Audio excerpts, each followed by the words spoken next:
Hello everyone and welcome back. In today's video, I'll show you how to reset foobar2000 settings on your Windows PC or laptop. If foobar2000 isn't working properly, you've changed too many settings, or you simply want to restore the default configuration, this step-by-step guide will help you do it safely. Let's get started.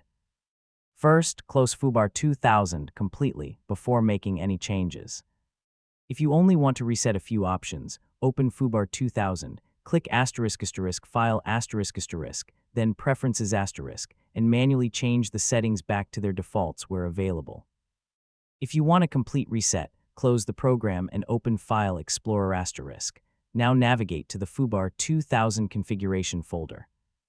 If you installed the standard version, the settings are usually stored in your Windows user profile under the ***app data **** folder. If you're using the portable version, the configuration files are stored inside the foobar2000 installation folder. Locate the configuration folder and either rename it, move it to another location as a backup, or delete it if you're sure you no longer need your custom settings.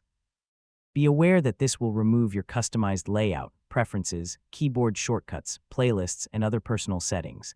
Now launch foobar2000 again. The program will automatically create a new configuration folder and restore the default settings, just like a fresh installation.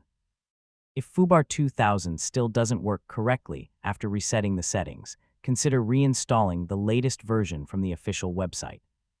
After the reset is complete, you can reconfigure the program and install any components you want to use again.